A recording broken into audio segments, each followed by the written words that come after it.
Bienvenue, vous savez, avant, pour apprendre à développer, c'était simple. On trouvait une bonne roadmap, une feuille de route, et on la suivait à la lettre. Sauf qu'aujourd'hui, avec l'arrivée des IA, ces plans d'apprentissage et même les métiers sont complètement chamboulés.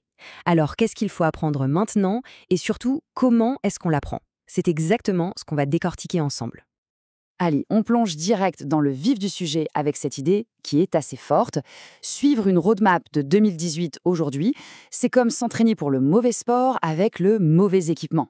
Les anciennes méthodes sont pas juste dépassées, en fait, elles sont carrément contre-productives. C'est un peu comme ignorer la plus grande révolution technologique de notre époque. Et là, le constat, il est sans appel. Ce chemin bien balisé où l'on cochait des cases dans l'ordre, d'abord le HTML, puis le CSS, puis le JavaScript, etc., il n'existe tout simplement plus. Ce modèle est mort et enterré. Ok, mais pourquoi un changement aussi radical? On va regarder ensemble les raisons fondamentales qui rendent ces anciennes cartes complètement inutiles aujourd'hui. En fait, il y a plusieurs choses. D'abord, l'IA automatise plein de tâches de base. C'était le terrain d'entraînement des juniors et ce terrain a en gros disparu. Du coup, les compétences vraiment fondamentales ont changé et l'hyperspécialisation, qui était si précieuse avant, perd de son importance. On a maintenant besoin d'une vision beaucoup plus large. Le contraste entre hier et demain est assez saisissant.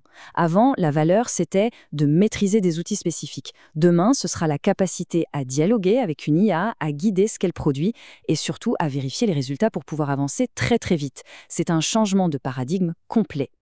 Et voilà la nouvelle compétence clé. Moins de verticalité, plus d'horizontalité. On n'attend plus du développeur une expertise ultra pointue sur un seul truc, mais plutôt une vision d'ensemble pour pouvoir superviser l'IA, connecter toutes les pièces du puzzle et se concentrer sur la finalité, le produit.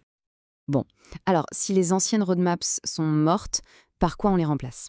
Eh bien la réponse, elle tient en trois nouveaux piliers fondamentaux. Allez, commençons par le premier pilier.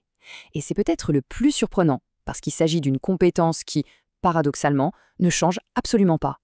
Même si c'est l'IA qui écrit le code, la pensée computationnelle, elle, reste la compétence la plus importante. C'est cette capacité à découper un gros problème en petites étapes logiques, à raisonner en code. Et ça, aucune IA ne le fera à notre place. C'est vraiment le socle qui permet de comprendre, de corriger et de guider l'outil. Passons maintenant au deuxième pilier. Et celui-là, contrairement au premier, est entièrement nouveau. Il est directement lié à l'arrivée de l'IA. Le point crucial ici, c'est de devenir un véritable chef d'orchestre.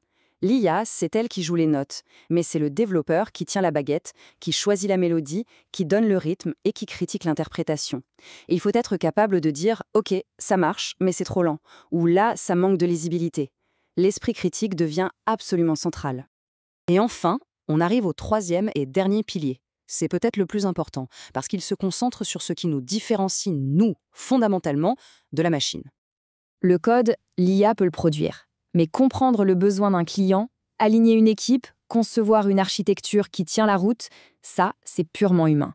Ce sont ces compétences-là qui feront toute la différence entre un simple prompteur et un véritable ingénieur capable de mener de vrais projets. Ok, maintenant qu'on sait quoi apprendre, la grande question c'est comment. Comment on fait pour progresser sans tomber dans le piège du « je clique sur un bouton et je crois que je sais coder ». Voici quelques principes pour y arriver. En fait, le fil rouge de tous ces principes, c'est l'engagement actif. Il ne s'agit pas de recevoir passivement du code, non. Il faut construire des projets concrets, il faut lire et questionner le code de l'IA, la traiter comme un vrai partenaire de programmation et adopter dès le départ les réflexes des pros. C'est toute la différence entre juste générer du code et vraiment penser comme un développeur.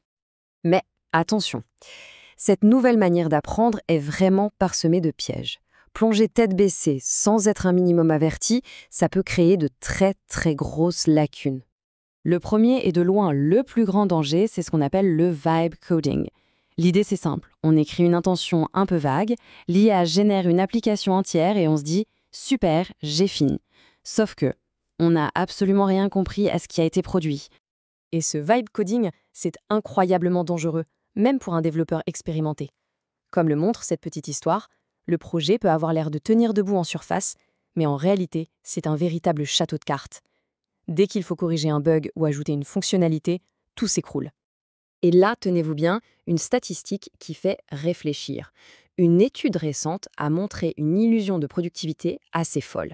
Des développeurs expérimentés pensaient être 20% plus rapides avec l'IA, mais en réalité, leur productivité avait chuté de près de 20%.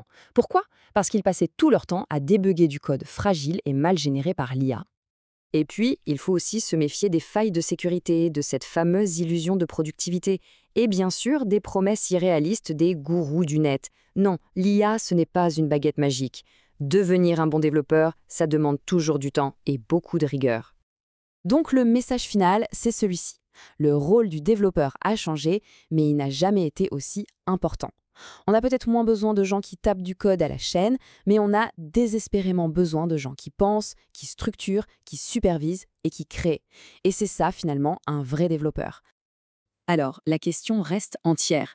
Si l'on devait commencer ce voyage aujourd'hui avec l'IA comme copilote, quel serait le tout premier projet à construire? Quelle idée transformer en réalité? C'est peut-être, finalement, le meilleur moment de l'histoire pour se lancer et commencer à créer.